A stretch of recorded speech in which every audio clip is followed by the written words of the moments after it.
Olá, meus queridos irmãos, minhas queridas irmãs, uma grande alegria estarmos juntos mais uma vez no nosso programa Testemunho de Fé. Aqui quem fala é o Padre Paulo Ricardo e quero acolher você para nos próximos minutos meditarmos a respeito da Palavra de Deus que a Igreja nos propõe neste terceiro domingo do tempo comum. Nós estamos no ano em que a Igreja lê o Evangelho de São Lucas, então iniciamos aqui essa leitura do Evangelho de São Lucas. O Evangelho desse domingo é tirado de duas partes de São Lucas. São os primeiros versículos que introduzem o Evangelho, o prólogo de São Lucas, em que ele diz para o seu leitor Teófilo, o excelentíssimo Teófilo, que tudo que ele vai ler aqui nesse Evangelho foi feito a partir de uma pesquisa em que ele foi atrás das fontes primárias, ou seja, ele foi de fato atrás das testemunhas oculares, as pessoas que viram, né, aquilo que ele vai narrar. E isso por uma razão muito simples, porque o evangelista São Lucas não é testemunha ocular de nada disso que aconteceu aqui. Ele é o evangelista que não conheceu Jesus pessoalmente. Mas ele foi atrás de quem viu as coisas. Por exemplo, toda a narrativa da infância de Jesus, São Lucas certamente ouviu da própria Virgem Maria. A gente vê claramente que a narrativa ela traz coisas que só Maria poderia saber. Por exemplo, Maria então guardava todas essas coisas no seu coração. Como que ele sabe disso? Por quê? Porque foi ela que contou isso para ele. Pois bem, terminada a narrativa da infância, Jesus então é batizado no Jordão, tentado no deserto, e então ele começa a fazer a sua pregação. É aí que começa o versículo 14 do capítulo 4, onde se resume o que está acontecendo. Jesus voltou para a Galileia com a força do Espírito e sua fama espalhou-se por toda a redondeza. Ele ensinava nas suas sinagogas e todos o elogiavam. Então quer dizer que Jesus já começou a sua atividade, a sua vida pública, a sua pregação. Vejam, é interessante notar que São Lucas, que dos quatro evangelistas é aquele que salienta mais a presença do Espírito Santo, né? Diz que Jesus volta de lá, do deserto, onde ele foi tentado, né, pelo diabo, movido pelo Espírito Santo. É interessante notar essa presença insistente do Espírito Santo no Evangelho de São Lucas. São Lucas fala do Espírito Santo quando o anjo anuncia à Virgem Maria. São Lucas fala do Espírito Santo quando Isabel recebe a notícia da presença, a saudação da Virgem Maria. São Lucas fala que foi o Espírito Santo que desceu sobre Jesus no batismo. São Lucas diz que foi o Espírito Santo que conduziu Jesus para ser tentado no deserto. Agora, novamente, São Lucas nos diz que o Espírito Santo manda Jesus para a Galileia. Só estou fazendo aqui um breve elenco, uma lista das realidades do Espírito Santo no Evangelho de São Lucas até agora, para que você entenda o que vai aparecer depois, o que vai ser lido. Porque Jesus, depois que ele está já ensinando e certamente fazendo milagres em todos os lugares, ele finalmente volta para o povoado no qual ele cresceu, no qual ele foi, né, criado. Então, conforme era o seu costume, isso quer dizer que Jesus não passou 30 anos sem ir à sinagoga. Era o costume dele ir à sinagoga. Ele entrou na sinagoga no dia de sábado e levantou-se para fazer a leitura. Né? É interessante que a pessoa que lê na sinagoga ela é sorteada no número das pessoas que entram. Né? Então, quando entra a pessoa, é você. Então Jesus, né, é interessante notar aqui a ação da providência divina, que Jesus foi sorteado para ler, e não somente a própria passagem que ele irá ler, né, foi a providência divina quem preparou. Vejam o que aqui diz o Evangelho. Vamos continuar lendo. Deram-lhe o livro do profeta Isaías. Abrindo o livro, Jesus achou a passagem em que está escrito: o Espírito do Senhor está sobre mim. Vejam, trata-se do capítulo 61 do livro do profeta Isaías. É interessante a gente notar o seguinte, que Jesus abriu o livro, não quer dizer que Jesus pegou, como nós temos hoje as nossas Bíblias, né? Jesus foi lá e abriu a Bíblia na passagem que ele queria. Não. Jesus abriu na passagem que estava já pronta para ser lida. Por quê? Porque na época de Jesus, os livros não eram encadernados como os livros que nós temos hoje, em forma de códice, ou seja, você pega um livro seu e você pode abrir em qualquer página que você quiser a qualquer momento, né? Eu estou aqui com a minha Bíblia na frente, eu posso abrir na página número 1, na página número 50, na página número 300, na página que eu quiser. Mas, na época de Jesus, os livros eram conservados nas sinagogas em rolos, né? Em que esses rolos o livro era enrolado em 2 bastões assim, mais ou menos como se fosse uma espécie de fita cassete, né? Então, a pessoa ia girando os bastões e desenrolando o livro, até que chegava na passagem. Então é evidente que Jesus aqui já recebeu o livro aberto em Isaías 61. Ou seja, a providência divina, Deus quis que Jesus lesse essa passagem naquele dia, já estava lá. Jesus não escolheu, né? Isso é muito claro no texto grego de São Lucas, né? Porque está dito lá, quando diz Jesus abrindo o livro, ou seja, Jesus desenrolando o livro, né? Ou seja, era um rolo. Então, ele tinha que ler aquela passagem lá, não tinha outra alternativa. E então Jesus vai e lê: o Espírito do Senhor está sobre mim. Já já eu volto para comentar um pouco mais em detalhes o restante dessa leitura que Jesus fez. Mas, só para você entender o Evangelho todo, quando Jesus finalmente fecha o livro e entrega para o servente da sinagoga, ele se senta, que é uma posição de mestre que vai ensinar, né? É importante lembrar isso. O discípulo fala de pé, o mestre fala sentado, né? Ele fala da cátedra, sentado na cadeira.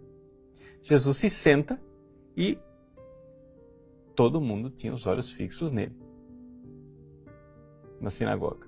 Por quê? Porque, claro, ele tinha sido criado ali, eles conheciam Jesus.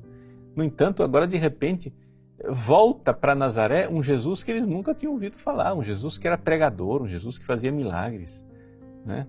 Um Jesus diferente. Eles sabiam que Jesus era filho de José. E vão ficar escandalizados com isso, porque imagina, não é esse o filho de José? Como é que ele vem com esse negócio aí agora? Pois bem, Jesus, todo mundo com os olhos fixos nele, certamente ali se passasse uma mosca na sinagoga, daria para ouvir o barulho da mosca, do silêncio que se fez, todo mundo olhando para Jesus, com os olhos fixos em Jesus. E aí, então Jesus diz essa palavra bombástica. Ele diz: hoje se cumpriu esta passagem da Escritura que acabastes de ouvir. No grego, ao pé da letra, está escrito: hoje se cumpriu esta passagem da Escritura em vossos ouvidos. O que quer dizer isso daí? Jesus está dizendo com todas as palavras claras: eu sou o Messias. Eu sou o ungido de Deus, o esperado. Jesus está dizendo aqui, logo no início do seu ministério, quem ele é, deixando com clareza a sua identidade. Vamos entender isso daqui. Veja só, vamos lá. Vamos pegar o contexto das coisas. Trata-se do capítulo 61 do profeta Isaías. O que é isso? O profeta Isaías, ele é dividido em 3 partes. A primeira parte do profeta Isaías fala do período antes do exílio. O profeta diz para o povo: olha, vocês convertem, pelo amor de Deus, porque senão vai vir o castigo. O povo não converte, aí vem o exílio. Quando o povo é exilado, vem a segunda parte do profeta Isaías, em que é o livro da consolação. Deus começa a consolar o povo. Chega a dizer, o povo está lá exilado, no cativeiro. Então, deixa eu consolar o meu povo. Aí vem a terceira parte. Quando, então, o profeta anuncia o retorno do povo do exílio. E é exatamente isto daqui que está sendo lido. Veja só. No sentido literal e histórico, o que é que aconteceu lá atrás, né? 700 anos antes de Cristo. O que aconteceu é o seguinte, o profeta anunciou para o povo: o Espírito do Senhor está sobre mim. Ele me consagrou com uma unção. O que é isso? É o Messias. O profeta está dizendo assim, eu sou o ungido, eu sou o Messias, para anunciar a boa nova aos pobres. Quem são esses pobres? O povo que está no exílio. E enviou-me para libertar, para proclamar a libertação dos cativos. Que cativos? O povo que estava exilado. E aos cegos a recuperação da vista, para libertar os oprimidos e para proclamar um ano da graça do Senhor. Então aqui, o que o profeta está anunciando é a redenção. Ou seja, o povo estava no cativeiro e agora vai ser redimido. Foi isso que aconteceu, né? 700, 600 anos antes de Cristo. O que acontece, porém, é que a tradição judaica enxergou neste livro, nesta passagem do profeta Isaías, uma profecia que anunciava o Messias que viria. Quem que é o Messias? Quem que o povo estava esperando? O povo estava esperando um libertador. Um homem ungido de Deus, tá? A palavra ungido em grego, como é que se diz? Christos. Cristo. O povo estava esperando um Cristo, um ungido. O povo estava esperando um ungido de Deus. A palavra ungido, como que diz em hebraico? Mashiach, o Messias. Este era o previsto, era aquele que tinha sido anunciado, o esperado pelo povo de Israel, que viria para libertar o povo. Então, na época de Jesus, todo o povo de Israel esperava que viesse esse libertador. Por quê? Porque o povo estava novamente no cativeiro, ou seja, estava debaixo, né, do Império Romano. Estava sofrendo. E o povo esperava um libertador. O que o povo não sabia é que o libertador que viria iria nos libertar de uma coisa muito mais tremenda, muito pior do que o Império Romano. O pecado e o diabo. O imperador romano é fichinha perto do diabo. A opressão política dos romanos é um nada diante da opressão horrorosa que o pecado realiza em nós. Gente, nós temos que entender isso. Nós temos que entender que nós somos um povo que anda nas trevas e que nós vivemos na pior de todas as escravidões possíveis, tá? Na pior de todas as ditaduras imagináveis. É a ditadura do diabo e do pecado. As correntes que nos amarram são muito mais graves, muito mais sérias do que qualquer ditador jamais acorrentou um povo ou jamais acorrentará. Por mais que, vamos supor, está todo mundo falando da implantação de uma ditadura mundial que virá porque os globalistas vão implantar um governo mundial, ditatorial, nos moldes da ditadura da China, etc. E tal. Essa história de aplicativo, de vacina, de passaporte vacinal, que tudo isso daí vem para fazer um grande reset, né? Onde vai se colocar uma opressão, né? E uma ditadura mundial. Tudo isso é terrível. E claro que nós devemos lutar contra isso. Só que acontece que tem outra ditadura que já está aí faz hora. E as pessoas não estão lutando contra ela. uma ditadura muito pior que a ditadura de Satanás. A ditadura opressora mundial vai ser possível, por quê? Porque Satanás já está como ditador no coração das pessoas. E as pessoas fazem de tudo para não sair dessa sua opressão. Nós somos exilados, nós somos subjugados, nós estamos debaixo das piores correntes. Por quê? Porque esse nosso ditador, esse déspota que nos mantém acorrentados, Satanás e os seus demônios, eles querem implantar uma ditadura, não uma ditadura mundial. Eles querem implantar uma ditadura eterna, chama-se inferno. Para sempre. O inferno é para sempre, gente. E é pior sofrimento, é a pior opressão que nós poderíamos sofrer. Então vejam só aqui o Evangelho, a boa nova que Jesus está anunciando. Neste contexto agora vamos ler o que é que Jesus pronunciou na sinagoga de Nazaré. É o seguinte, quem é Jesus? Jesus é Deus que se fez homem. Agora, a humanidade de Cristo, ou seja, Deus que assumiu nossa humanidade, a humanidade de Cristo está tão unida a Deus pela união hipostática que Ele é o Cristo, o ungido, o Messias. Então, é isso que Jesus está dizendo aqui. O Espírito do Senhor está sobre mim.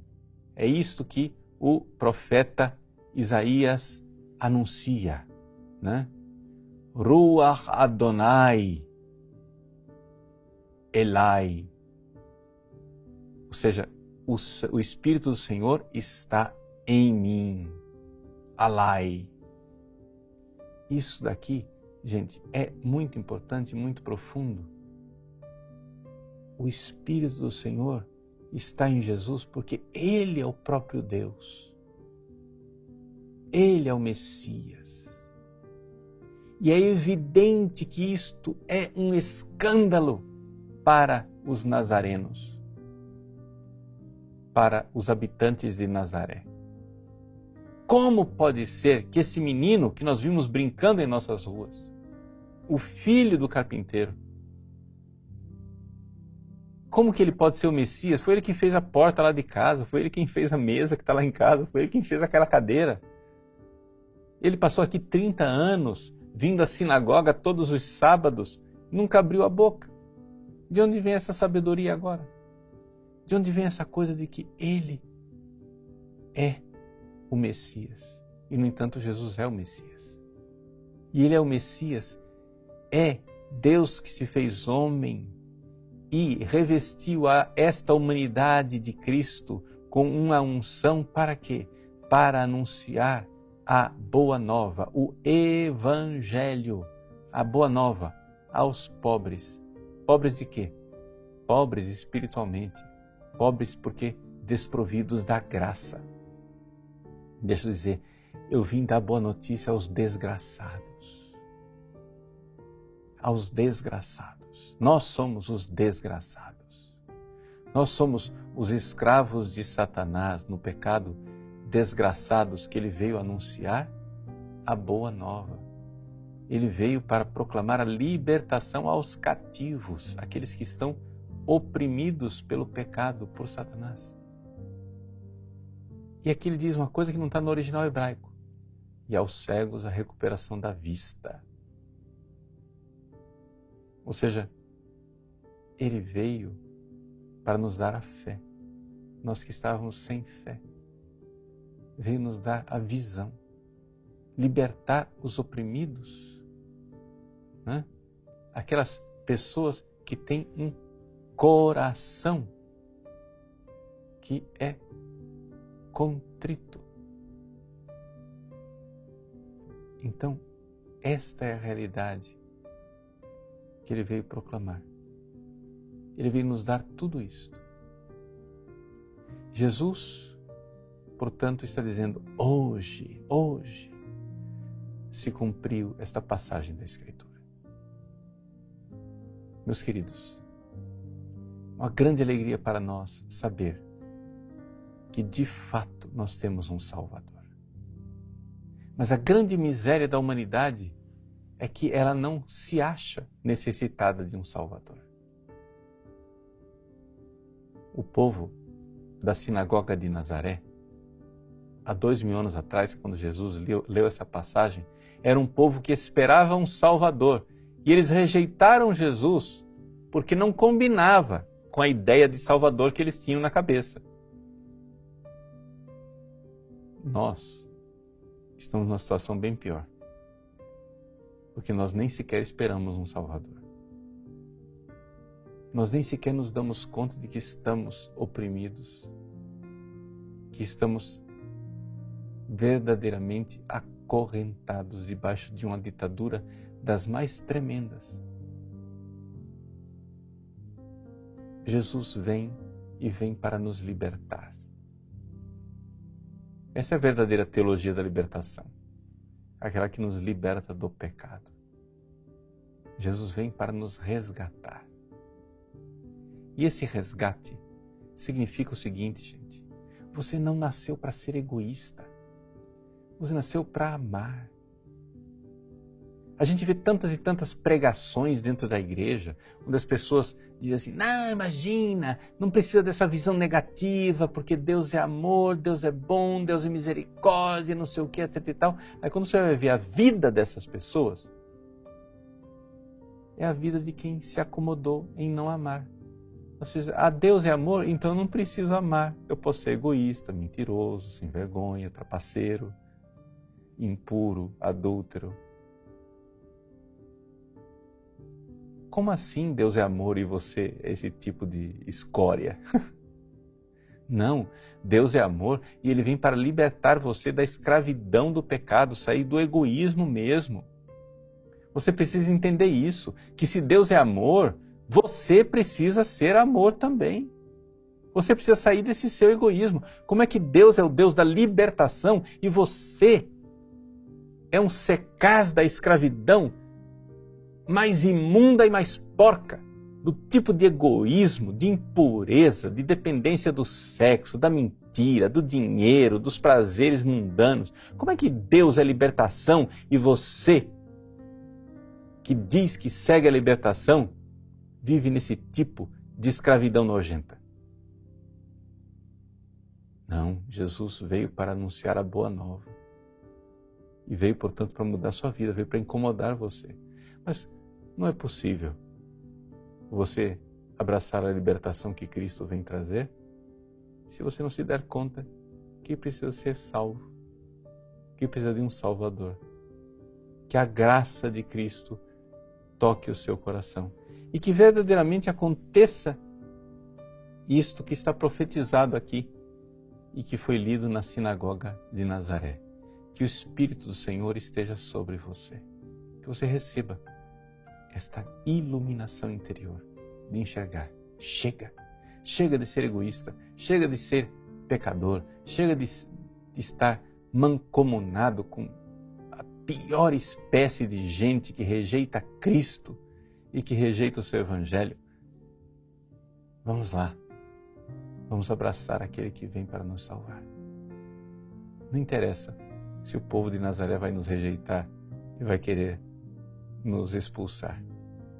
O que interessa é que precisamos estar com Ele, porque Ele foi enviado para nós. E nós vamos rejeitá-lo? Vamos rejeitar o Salvador?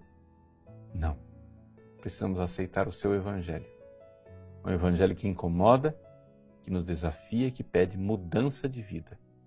Abandono da escravidão do pecado, do egoísmo e da miséria, para abraçar o Deus de verdadeira misericórdia, que nos desafia para o amor, que nos dá a graça de abandonar o pecado e mudar de vida. Coragem. Procure a unção do Espírito Santo no sacramento da confissão. O Espírito Santo virá sobre você. E então você receberá o anúncio da Boa Nova para os pobres desgraçados que voltarão para a graça. Em nome do Pai, e do Filho, e do Espírito Santo. Amém.